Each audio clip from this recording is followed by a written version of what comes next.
மூலமாக புதிய வருஷத்துக்குள்ள நாமத்தில் வாழ்த்தி வரவேற்கிறோம்.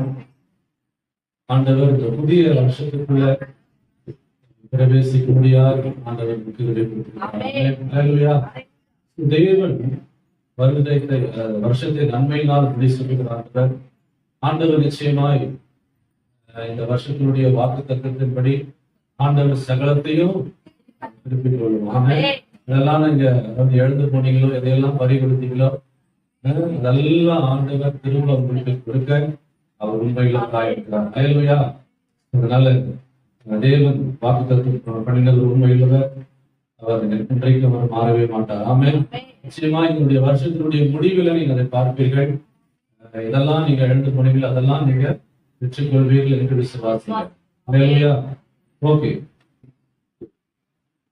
இந்த புதிய ஆண்டில நம்ம ஒரு எதிர்பார்ப்போடு கூட வந்திருப்போம். இந்த புதிய ஆண்டில தேவன் நம்மை ஆசீர்வதிக்க வேண்டும் என்றால், இந்த புதிய ஆண்டில தேவன் நம்மை கனப்படுத்த வேண்டும் என்றால், இந்த புதிய ஆண்டில நம்முடைய குறைவெல்லாம் கர்த்தர் நிறைவாக்க வேண்டும் என்றால், இந்த புதிய ஆண்டில நம்ம எதிர்பார்த்த காரியங்களை கர்த்தர் நிறைவேற்ற வேண்டும் என்றால், நாம் ஒரு சில காரியங்களை செய்ய வேண்டும். ஆமென். அல்லேலூயா. நீங்க ஆண்டவர் செய்வதற்கு ஆயத்தமா இருக்கிறார். ஆண்டவர் நம்மை ஆசீர்வதிக்க ஆயத்தமா இருக்கிறார்.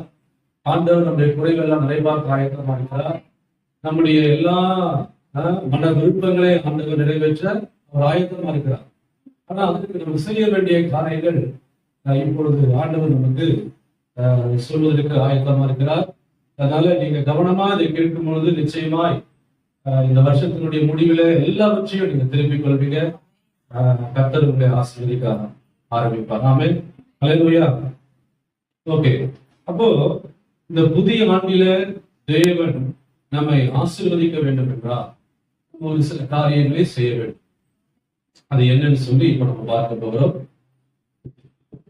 எடுத்துக்கொள்ளுங்கள், நீதிமொழிகள் புத்தகம் எடுத்துக்கொள்ளுங்கள். 16:7 யாராவது வாசிங்க. நீதிமொழிகள் புத்தகம் 16:7 வாசிங்க.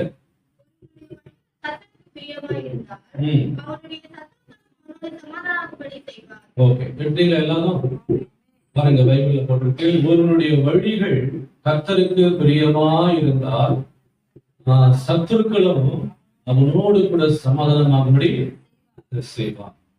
இப்போ இன்னைக்கு இந்த புதிய ஆண்டில நம்ம பிரவேசித்திருக்கிறோம். துவக்கம் ரொம்ப முக்கியம். துவக்கம் நல்லா இருந்தாதான் முடிவு சம்பூர்ணமா இருக்கும். இல்லையா? அதனால துவக்கமே, அது ஆரம்பமே சரியில்லை என்றால் முடிவு நல்லா இருக்காது. அதனால இந்த புதிய ஆண்டில தேவன் நமக்கு என்ன செய்ய சொல்ல போகிறார், அவர் விரும்புகிறார், நம்ம எப்படியெல்லாம் நடக்கணும்னு ஆண்டவர் விரும்புகிறார் என்பதுதான் இன்றைக்கு நம்ம கற்றுக்கொள்ளப்போம். அப்ப இந்த புதிய ஆண்டில தேவன் நமக்கு என்ன சொல்றாருன்னா, ஒருவனுடைய வழிகள் கர்த்தருக்கு பிரியமா இருக்கணும். உங்களுடைய வழிகள் கர்த்தருக்கு பிரியமா இருக்கணும்னு ஆண்டவர் விரும்புகிறார். நீங்க கடந்த ஆண்டில 2024 ஆண்டில கர்த்தருக்கு பிரியமில்லாத காரியங்களை செஞ்சிருக்கோம். அதனால நம்ம நிறைய இழப்புகள், நிறைய ஏமாற்றங்கள், நிறைய எதிர்பார்த்த காரியங்கள் நமக்கு வராமல் போயிடுச்சு. இதெல்லாம் கடந்த ஆண்டில நம்ம பறிகொடுக்கணும். ஏன்னா நம்ம கர்த்தருக்கு பிரியமில்லாத காரியங்களில நம்ம இருந்தபடினால ஆண்டவர் அவர் செய்ய வரல, முன்வரல. ஆனா இந்த புதிய ஆண்டில தேவன் செய்வதற்கு ஆயத்தமா வந்திருக்கிறார். அப்போ அதுதான் சொல்றாரு. என்ன சொல்றாருன்னா, அதாவது நம்முடைய வழிகள் கர்த்தருக்கு பிரியமா இருக்கும்போது தேவன் நம்மை ஆசீர்வதிக்கிறார். அப்போ நம்முடைய வாழ்க்கை எப்படி இருக்கணும்னா கர்த்தருக்கு பிரியமா இருக்கணும். நம்முடைய வாழ்க்கை எப்படி இருக்கணும்? கர்த்தருக்கு பிரியமா இருக்கணும். அப்போ நம்முடைய வாழ்க்கை தேவனுக்கு பிரியமா இருந்தா அவரு சந்தோஷம் அடைவார். அவரு சந்தோஷம் அடைஞ்சா அடுத்த நிமிஷமே நம்ம ஆசீர்வதிக்கிறார். அப்போ நம்முடைய வாழ்க்கை ரொம்ப முக்கியம். நம்முடைய வாழ்க்கையை என்ன பண்ணணும்? சரிப்படுத்திக் கொள்ளணும். நம்முடைய வாழ்க்கை கர்த்தருக்கு பிரியமா நடக்கும்போது நிச்சயமாய் இந்த வருஷம் அமோகமாக கர்த்தர் நம்மை ஆசீர்வதிப்பார். அப்போ தேவன் நம்மத்துல என்ன எதிர்பார்க்கிறாருன்னா, நம்முடைய வாழ்க்கை கர்த்தருக்கு பிரியமா. ஆமென். சரி, ஓகே. ஒரு குடும்பம் நல்லா இருக்கணும்னா எப்படி இருக்கணும் அப்படின்னு கேட்டீங்கன்னா, அதாவது ஒரு கணவன் மனைவிக்கு பிரியமா நடக்கும் பொழுதுதான், அதாவது மனைவி கணவனுக்கு பிரியமா நடக்கும் பொழுதுதான் அந்த குடும்பம் சந்தோஷமா இருக்கும், அந்த குடும்பம் நல்லா இருக்கும். பெற்றோர்கள் நீங்க பாத்தீங்கன்னா, பெற்றோர்கள் பிள்ளைகளுக்கு பிரியமா நடக்கும்போது, பிள்ளைகள் பெற்றோருக்கு பிரியமா நடக்கும்போது அந்த குடும்பம் நல்லா இருக்கும். இவங்க ஒரு மாதிரி போனா, மனைவி ஒரு மாதிரி போனா, கணவன் ஒரு மாதிரி போனா அந்த குடும்பம் நல்லா இருக்குமா? அந்த சண்டை சச்சரவு தான் ஏற்படும். அதனால நமக்கு சமாதானம் இருக்காது. அதனால வாழ்க்கையில பிரச்சனைகள் வரும். ஆனா நான் சொன்ன மாதிரி ஒரு குடும்பம் பாருங்க, கணவன் மனைவிக்கு பிரியமா, மனைவி கணவனுக்கு பிரியமா இருக்கும் பொழுதுதான் அந்த குடும்பம் நல்லா இருக்கும், அந்த குடும்ப ஆசீர்வாதம். அதே போலதான் நாம ஆண்டவருக்கு பிரியமா நடக்கும் பொழுது ஆண்டவர் சந்தோஷப்படுவாரு. அடுத்தது நம்ம ஆண்டவர் ஆசீர்வதிப்பார். புரிந்து கொள்ளுங்கள். இந்த உலகத்துல இந்த உலகத்துல தேவன் நம்மை உண்டாக்கினதற்கு பெரிய நோக்கம் உண்டு. என்னன்னா, முதலாவது தேவனை பிரியப்படுத்துவதற்காக தான் கர்த்தர் நம்மை உண்டாக்கியிருக்கார். சொல்றீங்க? ஆமா, தன்னை பிரியப்படுத்த இல்ல, மற்றவர்களை பிரியப்படுத்த இல்ல, முதலாவது ஆண்டவரை பிரியப்படுத்துவதற்காக தான் கர்த்தர் நம்மை உண்டாக்கி இருக்கிறார், நம்மை ரட்சித்திருக்கிறார், நம்மை அழைத்திருக்கிறார். அந்த ஒரு சிந்தை நமக்கு எப்பவுமே இருக்கணும். அப்போ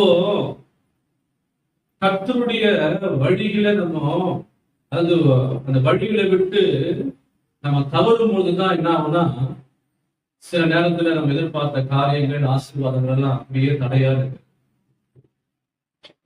பைபிள்ல போட்டிருக்கு, பாவைகளுடைய வழியில நில்லாமல்.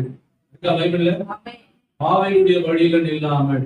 இப்போ கொஞ்சம் யோசிச்சு பாருங்க, நம்ம வாழ்க்கையை கொஞ்சம் அலசி ஆராய்ஞ்சு பாருங்க. கடந்த ஆண்டில சில வழிகளில நம்ம தவறி நடந்தோம். ஒருவேளை பாவையினுடைய வழியில நம்ம நடந்திருப்போம். அதெல்லாம் கொஞ்சம் ஆராய்ந்து பார்த்து சரிப்படுத்தி கொண்டு இன்றைக்கு ஒரு துவக்கம், அதாவது இந்த புதிய ஆண்டில ஒரு புதிய வாழ்க்கையை ஆரம்பிப்பது போல, தேவனுக்கு பிரியமான வாழ்க்கையை ஆரம்பிப்பது போல இன்றைக்கு ஒரு தீர்மானத்தோடு நம்ம கடந்து போக வேண்டும்.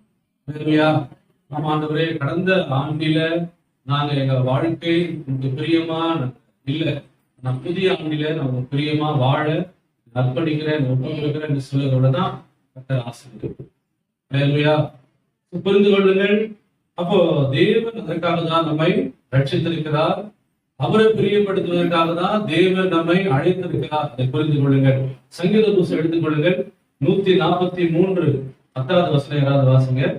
சங்கீதம் 143 10.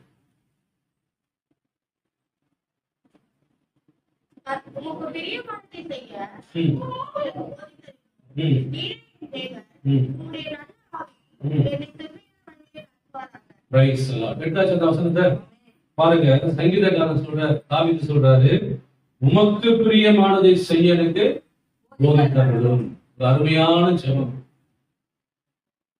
நம்ம ஜெபம் பண்றோம், ஆனா இந்த மாதிரி ஜெபம் பண்ணுவோமா அப்படின்னு நமக்கு தெரியாது.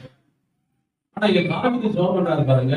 என்ன ஜெபம் பண்றாருன்னா, ஆண்டவரே உமக்கு பிரியமானதை செய்ய எனக்கு போதித்தருளும். இப்ப தாவீதுடைய ஆசையெல்லாம் என்ன?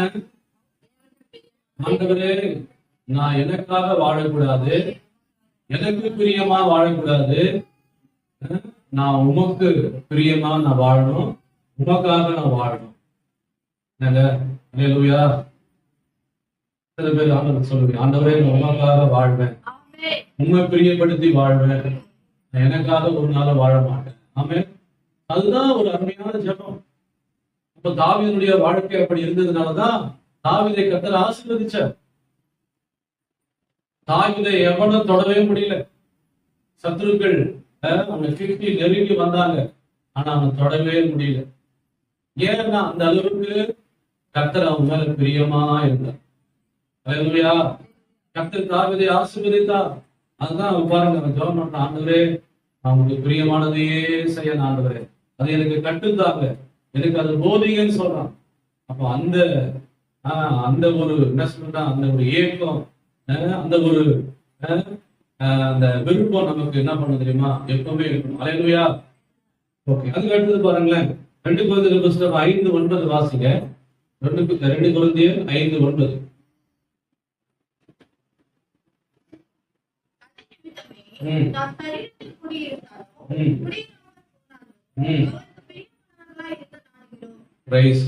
பாருங்க, போட்டிருக்க பைபிள்ல அவருக்கு பிரியமானவர்களா இருக்க நாடுகிறோம். பவுல் சொல்றாரு, ஆண்டவரே எங்களுக்கு நான் பிரியமா இருக்க விரும்பல, மற்றவர்களுக்கு நான் பிரியமா இருக்கிற விரும்பல, உங்களுக்கு பிரியமா இருக்க நாங்க நாடுகிறோம். எழுதுறாரா? அதுதான் பவுலுடைய ஏக்கம். நம்ம வாழ்கிற வாழ்க்கை கர்த்தருக்கு பிரியமா இருக்கணும், அவ்வளவுதான். அப்பதான் கர்த்தர் ஆசீர்வதிக்க முடியும். 2 தெசலோனிக்கேயர் புத்தகம் 4:1 வாசிங்க. 2 தெசலோனிக்கேயர் 4:1. அன்றியும் சகோதரரே,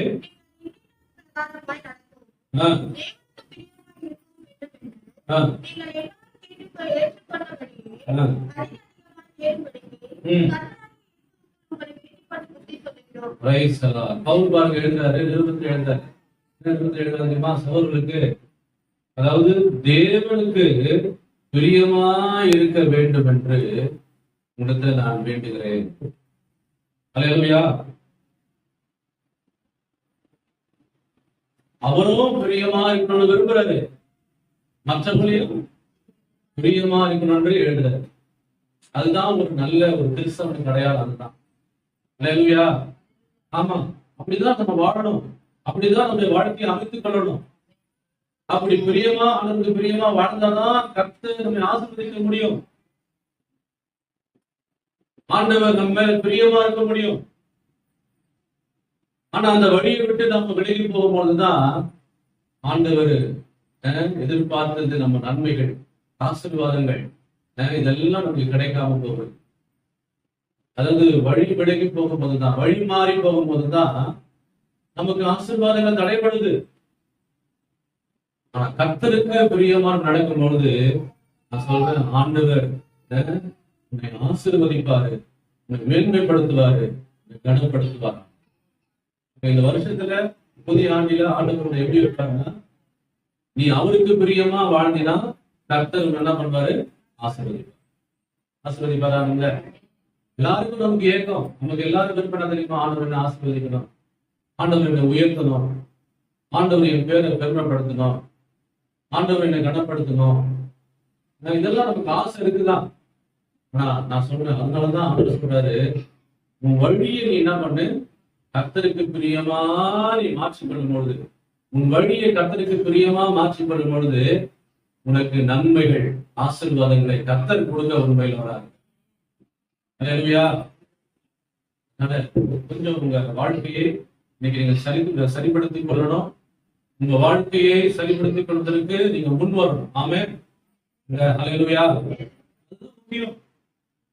அது மாத்திரமல்ல, நிலையமைங்க. எபேசியர் புத்தகம் எடுத்துக்கொள்ளுங்கள், 5:10 வாசிங்க. எபேசியர் 5:10 வாசிக்க என்ன போட்டு, கர்த்தருக்கு பிரியமானது என்னது என்று நீங்க சோதித்து பாருங்கள். கர்த்தருக்கு சித்தமானது என்னதென்று, கர்த்தருக்கு பிரியமானது இருக்கா? கர்த்தருக்கு பிரியமானது என்னதென்று நீங்க என்ன பண்ணணும், சோதித்து பாருங்க. அப்போ கர்த்தருக்கு என்னெல்லாம் பிடிக்கும் கொஞ்சம் கவனிச்சு பாருங்க. அதான் சொல்றாருங்க, கர்த்தருக்கு எது என்று சோதித்து பாருங்க, எது ஆண்டவருக்கு பிடிக்கும் என்று சோதித்து பாருங்க, அதை தான் நம்ம செய்யணும். ஆமென். அதுதான் நம்ம என்ன பண்ணணும். ஆமா, வேற எதுவும் செய்யக்கூடாது. கர்த்தருக்கு எது பிரியும் அப்படின்னு பார்த்து அதை நம்ம சோதித்து அதை செய்வதற்காகதான் எழுதுற. எது பிரியும் பார்த்து செய்யுங்க. எத்தனை பேர் செய்வீங்க? கர்த்தருக்கு எது பிரியும் அப்படின்னு பார்த்து என்ன பண்ணணும், நம்ம வாழ்க்கையை அமைத்துக் கொள்ளணும், அந்த செய்யணும். அதுதான் சொல்றாரு. அது மாத்திரமல்ல, நிலையம் பண்ணுங்க, நமக்கு ஒரு நல்ல ரோல் மாடல் யாருன்னா நம்முடைய ஆண்டவராகிய இயேசு கிறிஸ்து.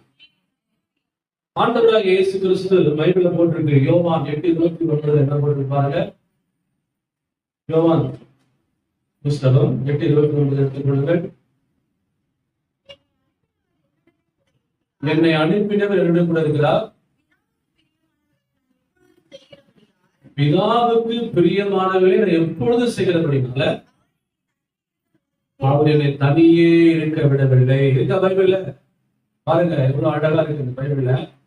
ஆண்டவராக இயேசு கிறிஸ்து யாருக்கு பிரியமா இருக்கிறாரா? யாருக்கு பிரியமா இருக்கிறார்? பிதாவுக்கு பிரியமா இருக்கிறபடினால சொல்லுங்க, எப்பொழுதும் அவர் பிதாவுக்கு பிரியமா இருக்கிறபடினால அவரை தேவன் தனியே இருக்க விடவில்லை. ஹல்லேலூயா. அப்போ பிதா அவரோடு கூட இருந்தார். எப்பொழுது என்ன பண்ணாரு? இயேசுவோடு கூட இருந்தார். பிதாவோடு கவனிங்க, இயேசு பிதாவோடு கூட இருந்தாரு, பிதா இயேசுவோடு கூட இருந்தார். அதனாலதான் நல்லா கவனிங்க, அவர் போற இடத்துலலாம் நீங்க பாத்தீங்கன்னா நன்மைகளை செய்து கொண்டார், ஜனங்களுக்கு நன்மை செய்தார், ஜனங்களை ஆசீர்வதிச்சாரு, ஜனங்களுக்கு வேண்டிய உதவிகளை செஞ்சார். ஆமென். அப்போ ஆண்டவராக இயேசு கிறிஸ்து அவர் நமக்கு முன்மாதிரி. இப்ப இப்படி செய்யுங்க, எப்படி செய்யுங்க, நான் எப்படி பிதாவுக்கு பிரியமா நடந்தனோ அதே போல நீங்களும் என்ன பண்ணோம், பிதாவுக்கு பிரியமா நடந்து கொள்ளுங்க அப்படின்னு சொல்ற. அதாவது முன்மாதிரி. அதான் அப்போ அவரை தான் நம்ம ஃபாலோ பண்ணோம் இல்லையா? நாங்க இயேசு தான் ஃபாலோ பண்ணோம், அவர்தான் ஃபாலோ பண்ணோம். அவரு எப்படி இருந்தாரோ அதே போலதான் நம்மளும் என்ன பண்ணணும், நம்ம மாற்றிக்கொள்ளணும். அப்ப இதுதான் இயேசு கிறிஸ்து நமக்கு முன்மாதிரியாக அவர் நம்ம என்ன பண்ணாரு, காட்டிட்டு போனார். அது மாத்திரம் கவனிங்க. அதனாலதான் பிதா இயேசுக்கு மேல பிரியமா இருந்தார். பைபிள போட்டிருக்கு. மத்தேயு புத்தகம் 3வது அதிகாரம் 16-17 வாசிங்க பார்க்கலாம்.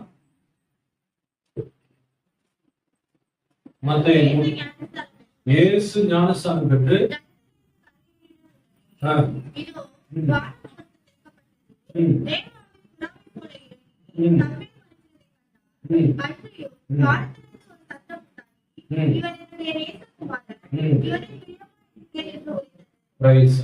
பாருங்க. இப்போ பிதா இவரை பார்த்து என்ன சொன்னாரு? இவர் ஞானஸ்நானம் எடுத்து ஜெபம் பண்ணும் பொழுது பிதா என்ன சொன்னாரு? இவரை பார்த்து, இதோ என் நேசகுமாரன், இவர் மேல் நான் பிரியமா இருக்கிறேன்னு சொன்னாரா? அப்போ அப்படின்னா என்ன அர்த்தம்? அப்போ ஆண்டவராக இயேசு கிறிஸ்து பிதாவுக்கு பிரியமானதை செஞ்சதுனால அப்போ பிதா இவருக்கு பிரியமா, இவர் மேல அன்பா இருந்தா பிரியமா இருக்கு. அப்போ நம்ம மேல ஆண்டவர் பிரியமா இருக்கணும்னா, ஆண்டவர் நம்மை ஆசீர்வதிக்கணும்னா, தேவனுக்கு பிரியமா நடக்கும் பொழுது தேவன் நம்ம மேல பிரியமா இருப்பார். அல்லேலூயா. இதுதான் ஆண்டவர் இன்னைக்கு நமக்கு சொல்லுகிற வார்த்தை. அதுதான் கவனிங்க. இங்க பைபிள்ல நிறைய பரிசுத்தவான்கள் தேவனுக்கு பிரியமாய் வாழ்ந்து சாட்சி பெற்றார். பைபிள்ல இருக்கு. அதெல்லாம் ஃபர்ஸ்ட் நல்ல ஒரு ரோல் மாடல் ஆண்டவராக இயேசு கிறிஸ்து உங்களுக்கு காண்பித்தேன். இன்னைக்கு இன்னொரு ஒரு நல்ல ஒருத்தரை குறித்து நம்ம பார்க்கலாம். எபிரேயர் புத்தகம் எடுத்துக்கொள்ளுங்க. 11:5 வாசிங்க. எபிரேயர் 11:5 வாசிங்க பார்க்கலாம்.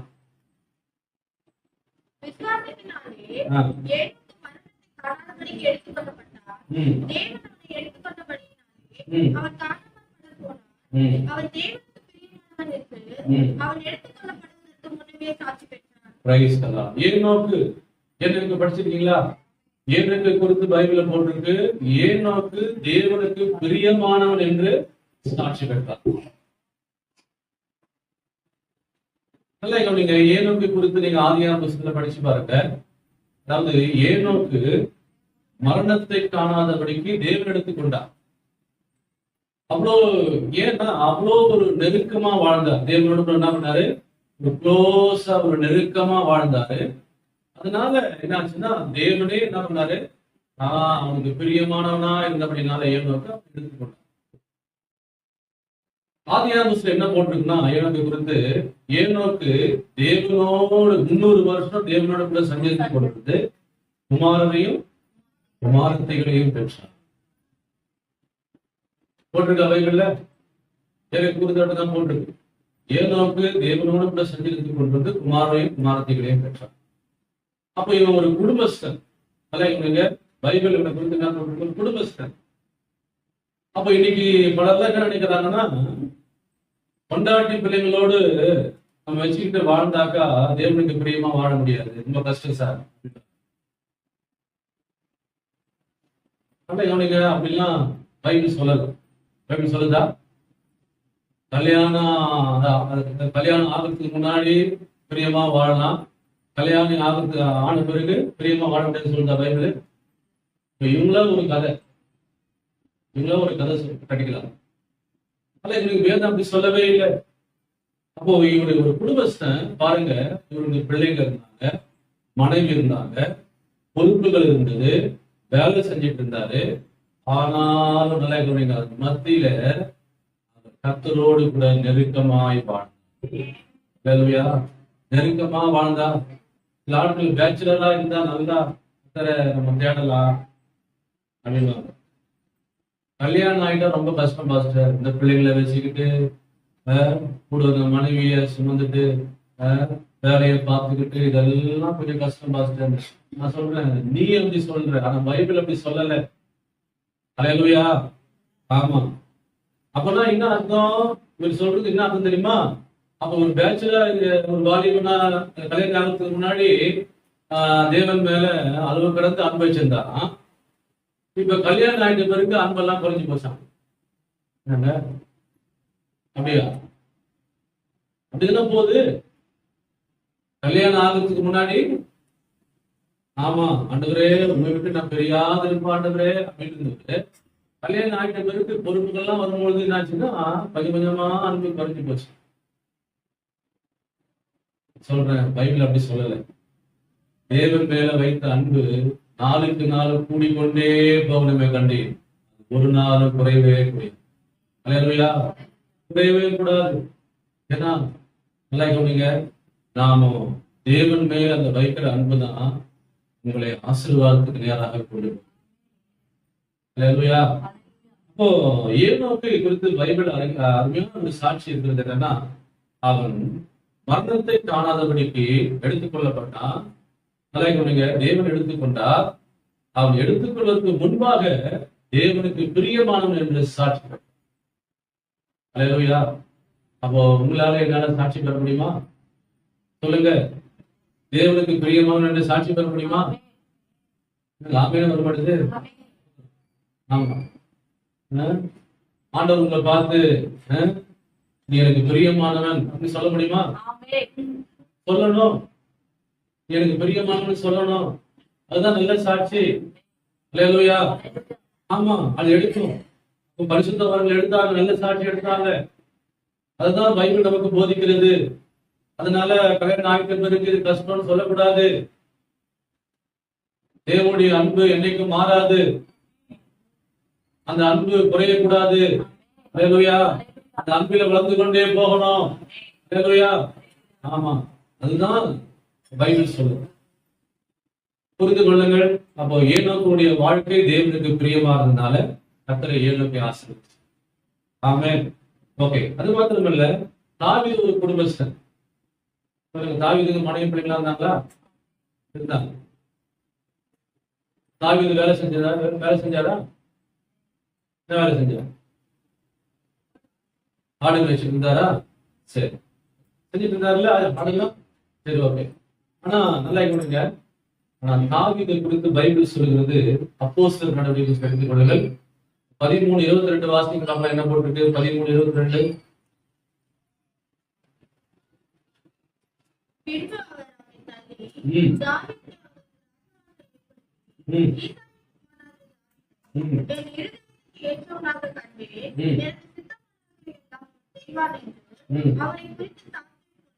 சாட்சி கொடுத்தார் ஆண்டு. என்ன சாட்சி கொடுத்தாரு தாவீதை குறித்து? தாவீதின் இருதயத்துக்கு ஏற்றவன். ஏன்னா அவன் எனக்கு சித்தமானதெல்லாம் என்ன பண்றான்? இருக்கா பைபிள்ல? தேவனே சாட்சி கொடுத்தாருங்க. அப்போ இவங்கெல்லாம் தேவனுக்கு பிரியமா வாழ்ந்தாங்க, தேவனுக்கு பிரியமா வாழ்ந்து தேவனால சாட்சி பெற்றாங்க. அப்போ உங்களால எங்களால வாழ முடியுமா? வாழ முடியாது. அல்லேலூயா. அது முடியும். இந்த புதிய ஆண்டில நீங்க அப்படி வாழ்ந்து பாருங்க. புதிய வருஷத்துல தேவனுக்கு பிரியமா, தேவனுக்கு பிரியப்படுத்துகிற ஒரு வருஷமா நீங்க வாழ்ந்து பாருங்க. கர்த்தர் உங்க அமோகமா ஆசீர்வதிப்பார். அல்லேலூயா. புரிந்து கொள்ளுங்கள். அது மாத்திரமல்ல, தானியேலை குறித்து பைபிள்ல போட்டிருக்கு. 9:23 வாசிங்க. தானியேல் புஸ்தகம் 9:23 வாசிங்க.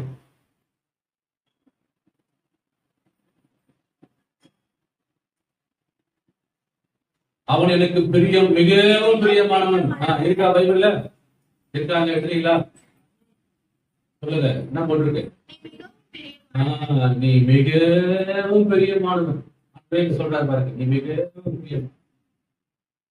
அதுக்கு அடுத்தது 10, தானியேல் 10:11, 19 வாசிமா.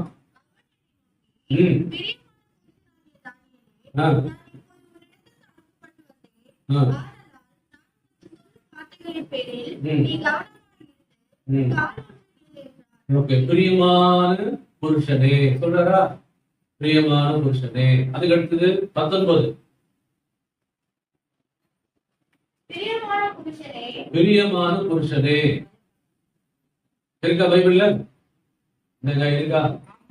பைபிள் திறந்து பாருங்க, பார்த்தாதான் உங்களுக்கு புரியும். அப்போ இதெல்லாம் என்ன போட்டிருக்கு? நிறைய முறை ஆண்டவர் என்ன சொல்றாரு தெரியுமா? தானியேலை பார்த்து, நான் எனக்கு மிகவும் பிரியமான தானியேல், பிரியமான புருஷன் அப்படின்னு சொல்றாரு. சொல்றதுக்கு காரணம் என்னன்னா, நான் என்னுடைய வாழ்க்கை தேவனை பிரியப்படுத்துகிற வாழ்க்கையா இருக்கு. சரியா? நம்ம வாழ்க்கையை பார்த்து ஆண்டவர் சந்தோஷப்பட்டுமா? சொல்லுங்க. நம்ம வாழ்க்கையை பார்த்து ஆண்டவர் சொல்லணும். என்ன சொல்றது தெரியுமா? இவன் எனக்கு ரொம்ப மிகவும் பிரியமான. அல்லேலூயா. ஆமா, இப்படி பல பரிசுத்தவான்கள் வாழ்ந்தாங்க. ஆபிரகாமை குறித்து பைபிள்ல போட்டிருக்கு. அவன் சிநேகிதன் என்று சொல்றாரு ஆண்டவர். சொல்றாரா? ஆமா, சிநேகிதன். இந்த அளவுக்கு நெருக்கமா வாழ்ந்தார், தேவனுக்கு பிரியமா வாழ்ந்தார். மோசே குறித்து பைபிள்ல போட்டிருக்கு. மோசே தேவனோடு அவரும் நெருக்கமா வாழ்ந்தார். முகமுகமாய் தேவனை பார்த்தவர், தரிசித்தவர். அதனால என்ன கற்றுக்கொள்றோம்னா, இந்த புதிய ஆண்டில ஆண்டவர் உண்மை என்ன சொல்றாருன்னா, உன் வாழ்க்கை எப்படி இருக்கணும்னா தேவனுக்கு பிரியமா இருக்கும். உன்னுடைய வாழ்க்கை எப்படி இருக்கணும்? தேவனுக்கு பிரியமா இருக்கணும். தேவனுக்கு பிரியமா இருந்தாதான் கர்த்தர் இந்த வருஷத்துல புதிய ஆண்டில தேவன் நம்மை ஆசீர்வதிப்பார். ஆமா, தேவனுடைய எதிர்பார்த்த காரியங்களை நிறைவேற்ற முடியும். உன்னுடைய குறைவெல்லாம் கர்த்தர் நிறைவாக்க முடியும். ஆமென். புரிந்து கொள்ளுங்கள். அதுக்காக தான் கர்த்தர் என்ன சொல்றாருன்னா, வாழ்க்கை தேவனுக்கு பிரியமா இருக்கும்போது கர்த்தர் நம்முடைய வாழ்க்கையில எல்லா காரியங்களிலும் உதவி செய்ய உண்மையிலோட இருக்கிறார். ஆமென். ஓகே, இப்பொழுதுதான் நான் உங்களுக்கு முக்கியமான காரியங்களை சொல்ல விரும்புகிறேன். இதெல்லாம் ஒரு இன்ட்ரோடக்ஷன் மாதிரி தான் உங்களுக்கு கொடுத்தேன். ஏன்னா தேவனுக்கு பிரியமா வாழும்போது கர்த்தர் நம்மை ஆசீர்வதிக்க முடியும் என்று சொன்னேன். கேட்டீங்களா? தேவனுக்கு பிரியமா வாழும்போது தான் கர்த்தர் நம்மை ஆசீர்வதிக்க முடியும். ஓகே, இப்போ தேவனுக்கு பிரியமா வாழ்வது எப்படி? அதான் முக்கியம். அதாவது யார் தேவனுக்கு பிரியமானவர்கள், யார் மேல கர்த்தர் பிரியமா இருப்பார்? யோசிச்சு பாருங்க.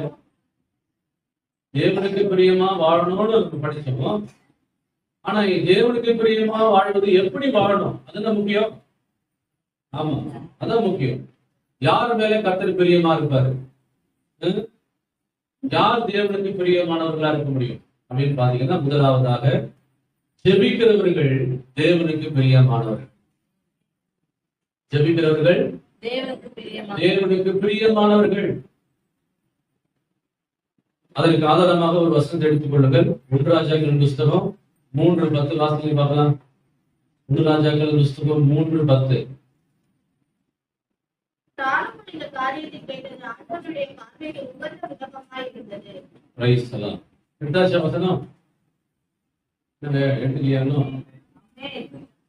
இந்த பைபிளை தொடர்ந்து பாத்தீங்கன்னா உங்களுக்கு தெரியும். சாலமோன் ஆண்டவர்கிட்ட கேட்டது எப்படி இருந்துதான்? அவருடைய பார்வைக்கு உகந்த விண்ணப்பமா இருக்கா பைபிள்ல? உகந்த விண்ணப்பமா இருந்தது. அப்போ சாலமோன் அவன் ஜெபித்த அந்த ஜெபம் நல்லா கவனிங்க, தேவனுடைய இருதயத்தையே அசைத்தது. சாலமோன் ஜெபித்த அந்த ஜெபம் அவன் கேட்டது தேவனுடைய இருதயத்தை என்ன பண்ணுது? அசைச்சிச்சு. நல்லா கவனிங்க, அப்படி என்னதான் அவர் கேட்டாரு அப்படின்னு கேட்டீங்கன்னா பைபிள்ல போட்டுட்டு அதுக்கு முன்னாடி வசனம் வாசிங்க. உமது ஜனங்களை நியாயம் விசாரிக்கவும்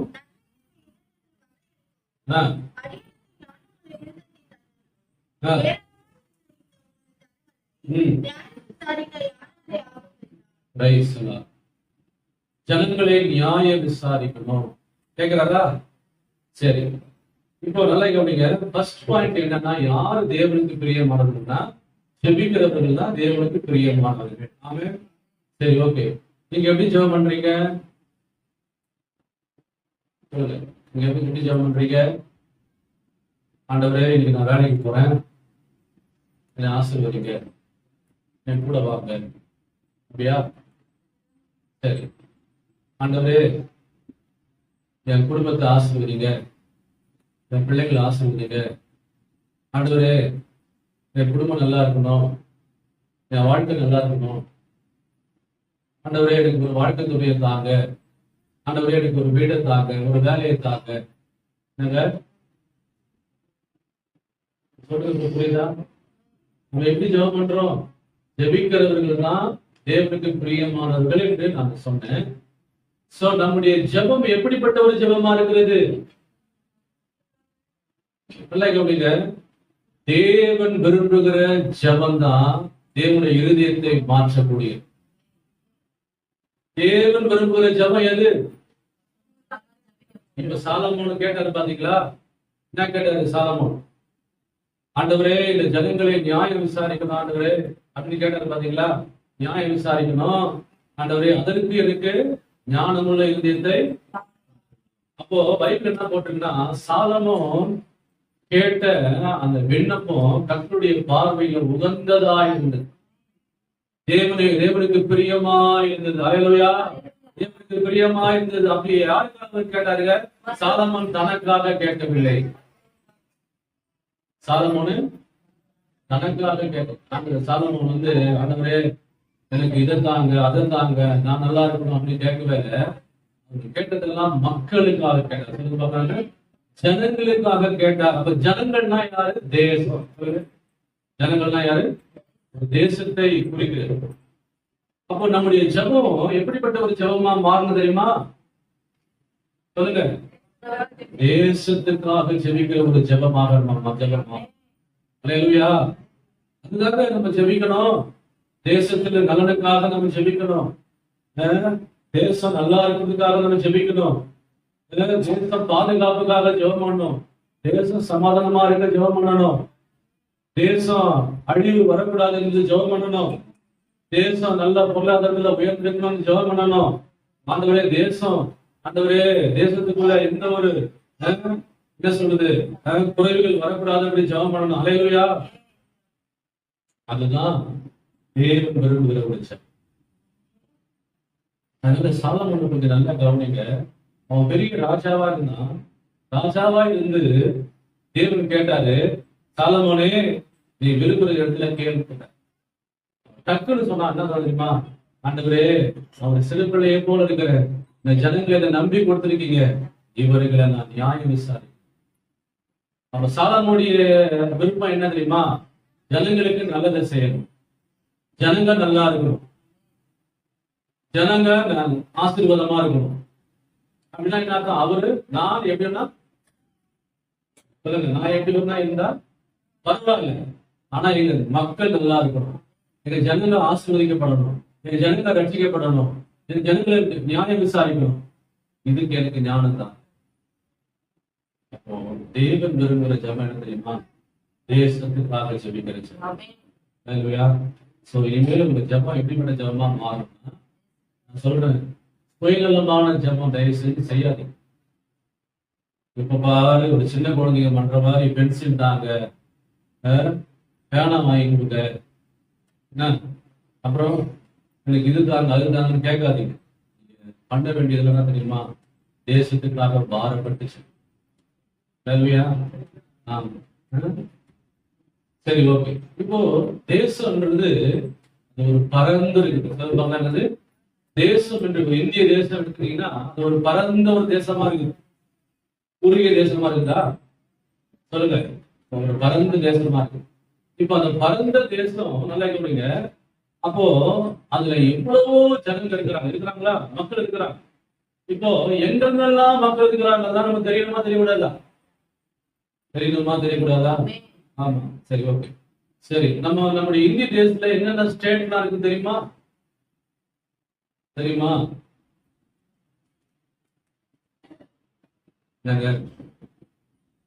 அத்தனை ஸ்டேட் சொல்ல முடியுமா? சொல்லுவீங்களா? யாராவது சொல்லுங்க பார்க்கலாம். அத்தனை ஸ்டேட்டுக்குள்ள ஒன்று கூடாது.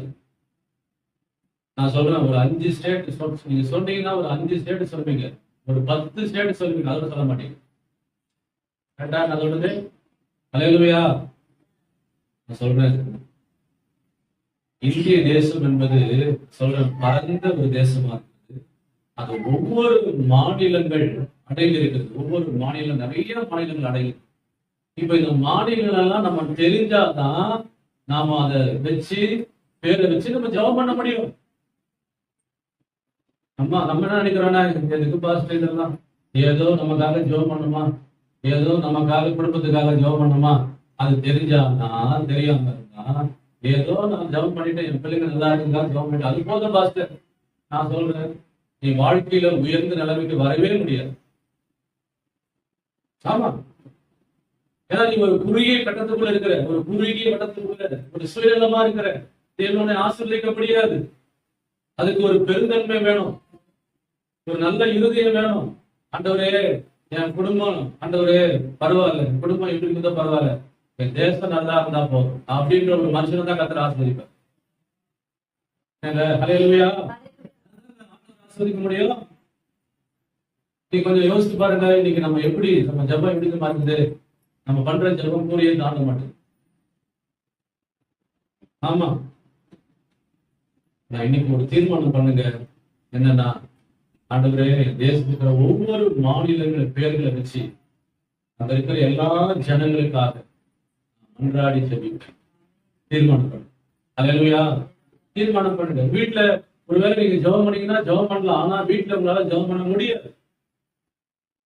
ஏன்னா உங்களுக்கு மாநிலங்கள்லாம் வச்சு அதை குறிப்பா நல்ல கருத்தா உங்களால ஜெபிக்க முடியாது. ஏன்னா என்னெல்லாம், ஆனா நீங்க நல்ல கவனிங்க. மேப் பாத்தீங்களா? இருக்கா? பாத்தீங்களா? எதுக்காக விஷயம் ஜனங்க என்ன பண்ணணும்? மக்கள் என்ன பண்ணணும்? அதை கையை வச்சு என்ன பண்ணணும்? ஜெபிக்க. அப்போ நல்ல கவனிங்க. அப்போ கர்த்தர் உங்களை ஆலயத்துக்கு உங்களை ஜெபிக்க வைக்கிற சொல்றதுக்காக தான் ஆண்டவர் பண்றாரு. சொல்லுங்க. உங்களை கொண்டு வராதுங்க. ஆலயத்துக்கு வருவதற்கு என்ன நோக்கம் இருக்குது? சொல்லுங்க. இது என்ன ஸ்தலம்? என்ன ஸ்தலம் இது? ஜெபிக்கிற ஸ்தலம் இது. சொல்லுங்க, என்ன ஸ்தலம்? ஜெபிக்கிற ஸ்தலம். ஜெபிக்கிற ஸ்தலத்துக்கே நீ வரமாட்டிய. அப்ப எப்படி நீ தெரிந்து கொள்ள முடியும்? எப்படி அந்த ஸ்டேட்டுக்கு மேல உனக்கு அந்த மாநிலத்தின் மேல உனக்கு பாரம் வர முடியும்? அந்த மக்கள் மேல எப்படி உனக்கு பாரம் வரும்? ஜெபிக்கிற ஸ்தலத்துக்கு வந்தாதானங்க உனக்கு பாரம் வரும். எத்தனை பேருக்கு சொல்றது புரியுதா இல்லையா? ஆமா. இது ஜெபிக்கிற ஸ்தலம். இந்த ஜெபத்துல நல்ல கொண்டீங்க. இங்க வந்தாதான் கர்த்தர் என்ன பண்ணாரு? பாரப்படுத்துவார். உங்களுக்கு கண்ணீர் ஆவியை ஊற்றுவார். உங்களுக்கு மன்றாடின் ஆவியை ஊற்றுவார். விண்ணப்பத்தின் ஆவியை ஊற்றுவார். ஊத்துனாதான் என்ன பண்ண முடியும் தெரியுமா? முன்னையே நீ மறந்து உன் குடும்பத்துல நினைக்காம தேசத்துக்காக மன்றாடு. அல்லேலூயா. புரிந்து கொள்ளுங்கள். என்ன சொல்றாங்க? இன்றிலிருந்து ஒரு தீர்மானம் பண்ணுங்க. நம்முடைய ஜெபம் எல்லாம் குறுகிய வட்டத்துக்குள்ள இருக்கக்கூடாது. ஆமா, பெரிய வட்டத்துக்குள்ள நம்ம என்ன பண்ணோம்? போகணும். என்னன்னா, நம்ம தேசத்துக்காக ஜெபிக்க வேண்டிய கடமை நம்ம மேல் விடுகிறது. அல்லேலூயா. புரிந்து கொள்ளுங்கள். மாத்திரமல்ல, நல்லா கூடிய ஒரு காரியம் எடுத்துக்கொள்ளுங்க. உளுத்தி புஸ்தகம் எடுத்துக்கொள்ளுங்க. உளுத்தி புஸ்தகம் 2வது இடத்துல எல்லாம் எடுத்துக்கொள்ளுங்க. 2வது உளுத்தி புஸ்தகம் 2வது அதிகாரம் 1-3 வரைக்கும் வாசிங்க. எல்லா எடுத்துட்டீங்களா? ஒரு நிமிஷமா, எல்லா எடுத்துட்டீங்களா? எடுத்துக்கொள்ளுங்க. முக்கியமான ஜெபம் இருக்கு. வாசிங்க. நான் பிரதானமாய் சொல்லுகிற புத்தி என்னவெனில்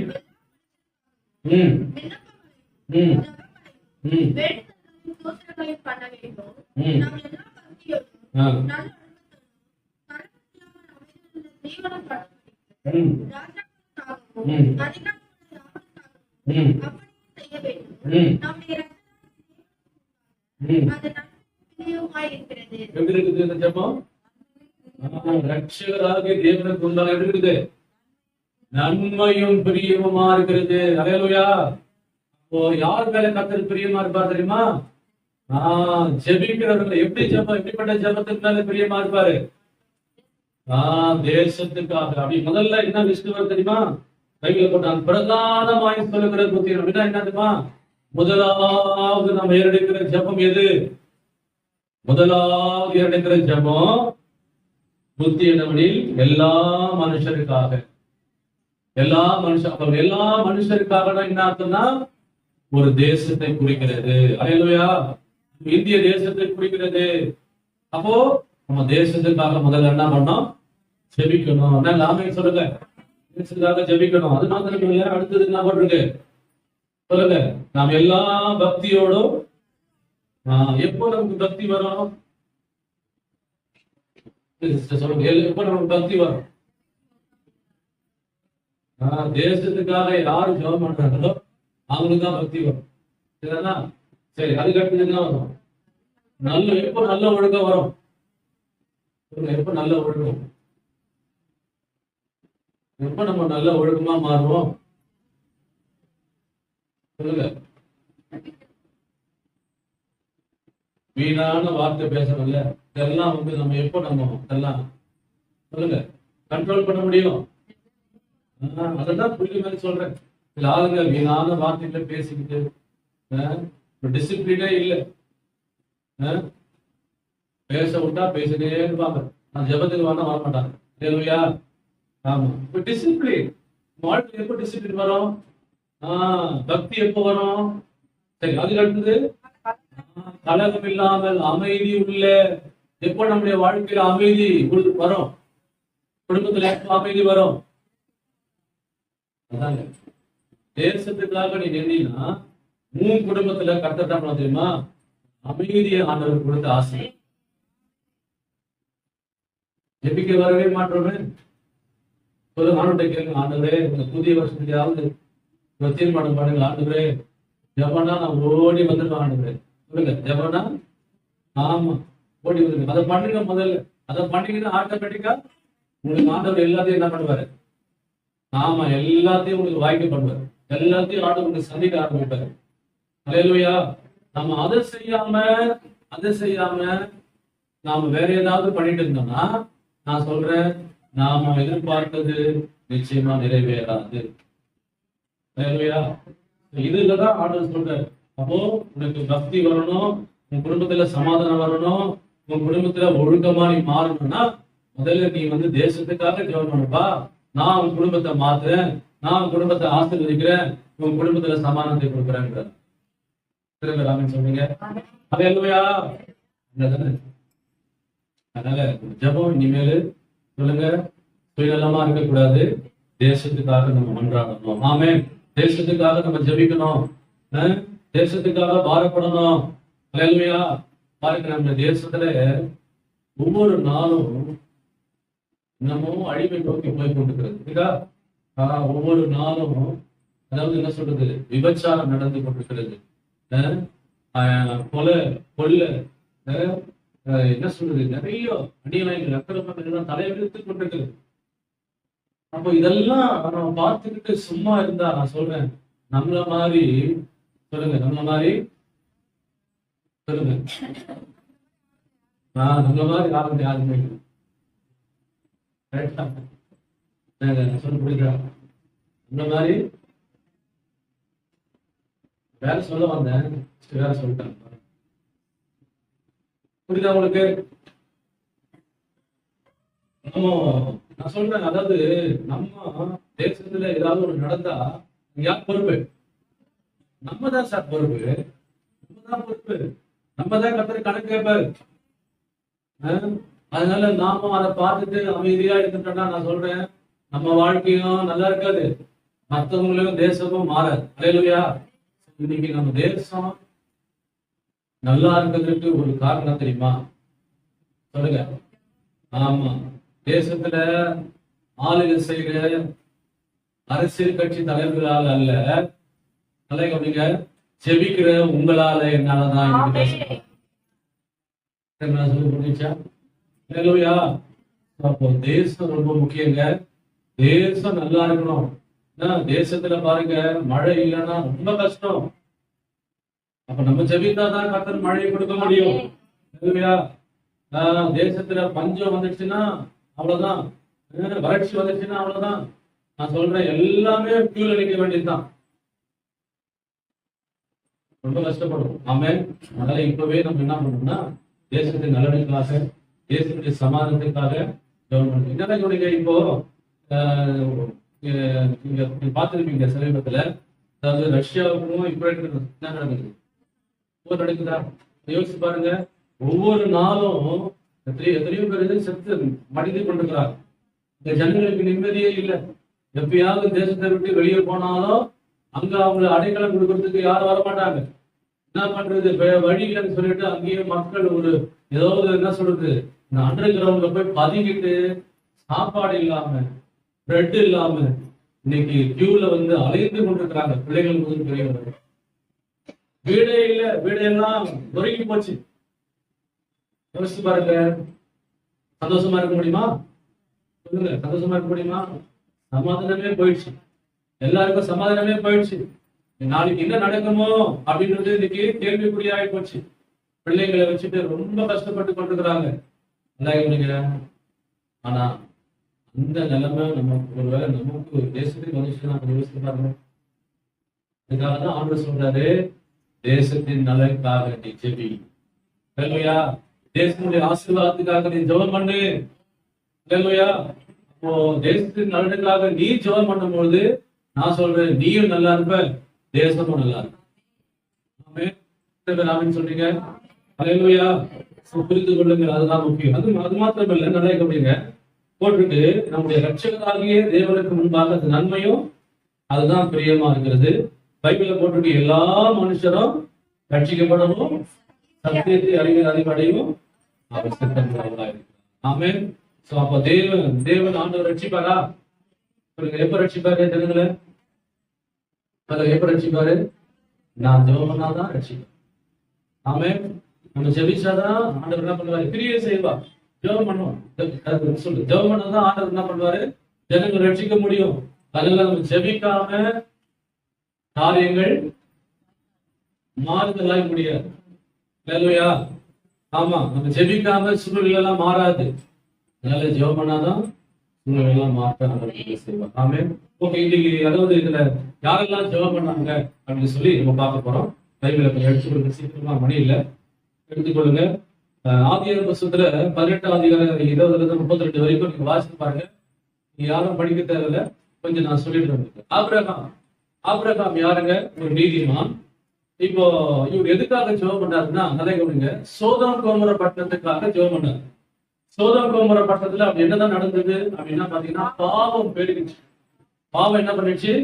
பெருக ஆரம்பிச்சிருச்சு. அதனால என்ன ஆச்சுன்னா, தேவன் நியாயத்திற்கு கொண்டு வந்துட்டாரு. எப்பவுமே ஆண்டவர் பாவத்தை பார்த்துட்டு கண்டு காணாதவர் போல இருக்க மாட்டார். நல்லா கவனிங்க. அவர் பாவிகளை அவர் சிநேகிக்கிறார் தான், ஆனா பாவத்தை பெறுகிறார். அல்லேலூயா. அது நல்லா புரிந்து கொள்ளுங்க. இப்போ எங்கெல்லாம் அதாவது பாவம் பெருகுதோ அங்கெல்லாம் தேவ கோபம் இறங்கி வந்தது. அதே போல சோதோம் கோமோரா பட்டணத்துல பாவம் பெருகும் பொழுது என்ன தெரியுமா? ஆண்டவர் தம்முடைய நியாயத்திற்கு கொண்டு வந்தார். என்ன சொன்னாரு? இந்த சோதோம் கோமோரா பட்டணத்தை நான் அழிக்க போகிறேன்னு சொல்லிட்டேன். உடனே பாருங்க, இதை பார்த்து கொண்டிருந்த ஆபிரகாம் சும்மா இருக்கவில்லை. உடனே போய் என்ன பண்ண தெரியுமா? கர்த்தருக்கு முன்பாக நின்றார். பைபிள் போட்டு எங்க நின்றாரா? கர்த்தருக்கு முன்பாக நின்று சோதம் கோமரப்பட்டதுக்காக என்ன பண்ணாரு? மன்றாடி ஜெபித்தார். எப்படி சொன்னா தெரியுமா? ஆண்டவரே, இந்த பட்டணத்துல 10 நீதிமான்கள் இருக்கிறாங்க. இந்த 10 நீதிமான்களோட, அதாவது துன்மார்க்கரோட நீதிமான்களை அழிச்சிடாதீங்க. துன்மார்க்கரோட சேர்த்து நீதிமான்களையும் அழிச்சிடாதீங்க. நீங்க ஏன்னா நாங்க இருக்கிற ஆண்டவரே, நான் இருக்கிற ஆண்டவரே, லோத்து இருக்கிற ஆண்டவரே, இன்னும் 10 பேர் இருக்கிற ஆண்டவரே, அதில் அழிச்சிடாதீங்க. இப்படி மன்றாட்டு ஒரு வீரன் தான் ஆகிறேன். அல்லேலூயா. நம்ம சுயநலமா இல்ல. அழிவு வருதுன்னு தெரிஞ்ச உடனே என்ன பண்ணா தெரியுமா? உடனே கர்த்தருக்கு முன்பாக நின்று அவர் ஜெபிக்க ஆரம்பித்தார். ஜெபிக்க ஆரம்பித்ததுனாலதான் வரப்போகிற அந்த அழிவை கர்த்தர் தடுத்து நிறுத்த முடியும். ஆண்டவர் சொன்ன தெரியுமா உங்களுக்கு? ஆண்டவர் சொன்னாரு, எப்பா, இந்த தேசத்துல 10 நீதிமான்கள் இருந்தா அதை நிமித்தம் நான் என்ன பண்ண மாட்டேன், அழிக்க மாட்டேன்னு சொன்னாங்க. ஆமென். புரிந்து கொள்ளுங்கள். அதனால ஒரு தேசத்துக்கு ஒரு அழிவு வரும்பொழுது நான் சொல்றேன், எல்லாம் மன்றாட்டு வீரர்களாக நம்ம ஜெபிக்கும் பொழுது, தேசத்து நலனுக்காக ஜெபிக்கும் பொழுது நிச்சயமா நம்ம தேசம் நல்லா இருக்கும். தேசம் ஆசீர்வாதமா கர்த்தர் மாற்றுவார். ஆமென். ஓகே, அதுக்கு அடுத்தது யார் ஜெபம் பண்ணாங்க அப்படின்னு பாத்தீங்கன்னா, தலை கொடுங்க. மோசே ஜெபம் பண்ணார். மோசே ஜெபம் பண்ணாரா? எப்படி ஜெபம் பண்ணாரு மோசே? பைபிள்ல போட்டிருக்க சங்கீதம் 106 எடுத்துக் கொள்ளுங்க. 106 19 23 வரைக்கும் வாசிங்க. சங்கீதம் 106 19 23 வரைக்கும்.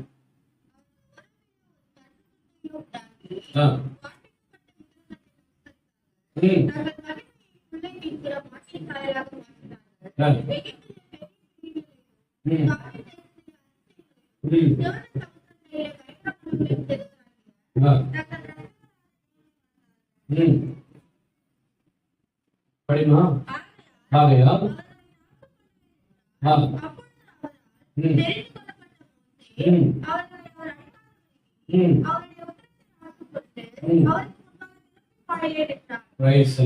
மோசே ஜெபம் பண்ணாரா? மோசே ஜெபம் பண்ணாரா? சரி, எதுக்காக ஜெபம் பண்ணாரு? இங்க பாத்தீங்கன்னா ஜனங்க என்ன பண்ணிட்டாங்க தெரியுமா? கன்று குட்டியை வழிபட ஆரம்பிச்சிட்டாங்க. கன்று குட்டி என்ன பண்ணாங்க? வழிபட ஆரம்பிச்சிட்டாங்க. இப்ப என்ன ஆச்சு? உடனே ஆண்டவர் கோபம் வந்துச்சு. ஆண்டவர் என்ன பண்றாரு தெரியுமா? இந்த ஜனங்களை நான் என்ன பண்ண போறேன்? அழிக்க போறேன், விட்டுட்டுங்கிற. உடனே பாருங்க, மோசே ஜெபம் பண்றாரு. என்ன ஜெபம் பண்றாரு தெரியுமா? ஆண்டவரே, இந்த ஜனங்களை நீங்க அழிக்காதீங்க ஆண்டவரே சொல்லி ஜெபம் பண்றாரு. ஆமென். இதுதான் ஒரு நல்ல ஒரு ஜெப வீரனுக்கு அடையாளம். இதுதான். ஆமென். சுயநலமா இருக்கவே மாட்டான். அவன் ஜெபிக்கிற அந்த மன்றாட்டு அந்த ஜெபம் தான், அதாவது தேவனுடைய இருதயத்தை மாற்றக்கூடியதாக. ஆமென். அப்போ நம்ம ஜெபம் எப்படிப்பட்ட ஒரு ஜெபமா இருக்கு தெரியுமா? சொல்லுங்க. தேவன் விரும்புகிற ஜெபமாக. இதுதான் பைபிள்ல போட்டிருக்க. யோபு தன் சிநேகருக்காக வேண்டுதல் செஞ்சானா? ஆமா. அதனால பாருங்க, அவனுக்கே பல பிரச்சனைகள் இருந்தா, அவனுக்கே வியாதி ஒரு பக்கம், கொண்டாண்டி ஒரு பக்கம் பிரச்சனை, அதுக்கடுத்து சொத்து, எல்லாத்தையும் இழந்து போயிட்டான் இல்லையா? இதெல்லாம் மத்தியில பாருங்க, அவனை மறந்துட்டு தேசத்துக்காக, நண்பர்களுக்காக, மற்றவர்களுக்காக ஜெபிக்காக. பைபிள்ல போட்டிருக்கு, எப்போ யோபு சேகருக்காக ஜெபம் பண்ணானோ, மற்றவர்களுக்காக ஜெபம் பண்ணானோ, அந்த நிமிஷமே கர்த்தர் அவன் என்ன பண்ணாரு? சிறைகளை ஆண்டவர் மாற்றி விட்டார். அந்த பைபிள்ல போட்டிருக்கு, இடத்துல போன எல்லாமே அவனுக்கு ஆண்டவர் கொடுத்தாரா? அப்போ என்ன சொல்றோம்னா, நம்ம சுயநலமாவே இருக்கக்கூடாது. அல்லேலூயா. ஆமா, சுயநலமா இருக்கக்கூடாது. பைபிள்ல போட்டிருக்கு, சுபபோக பிரியனா இருக்கக்கூடாது. ஆமே. ஆமா, சுபபோக பிரிய. சில ஆட்கள் பாத்தீங்கன்னா எப்ப பாரு சாப்பிடுறதுதான், ஊரை சுத்துறதுதான், அதுக்கு அடுத்தது நல்லா தூங்குறதுதான், நல்லா சீரியலை பார்க்கறதுதான். இதுதான் சுபபோக பிரியம். அவங்க தேசத்தை கொடுத்து கவலையே கிடையாது, மற்றவங்களை கொடுத்து கட்சிப்புக்காக அக்கறையே கிடையாது. இப்படிலாம் இருந்தா எப்படி? ஒரு செல்போன் தான் அவனுடைய வாழ்க்கை. செல்போன் தான் வாழ்க்கை. செல்போனை கையில எடுத்தாலும் அதோட செல்போன் அவனை விட்டு பிரியாது இருப்பதாக. கர்த்தருடைய எதற்காக அழைச்சிருக்கிறார்? நல்லா புரிஞ்சுக்கணும். ஆண்டவர் அழைச்சதுக்கு ஒரு பெரிய நோக்கம் உண்டு. நம்ம எல்லாம் ஜெபிக்கிற தேசத்துக்காக ஜெபிக்கணும்ன்ற ஒரு ஜெப வீரர்களாக கர்த்தர் நம்மை அழைத்திருக்கிறார். அல்லேலூயா. நம்ம ஒவ்வொருவரையும் ஆண்டவர் ஜெபிக்க வைக்கணும்ன்றதுதான் ஆண்டோடைய விருப்பம்.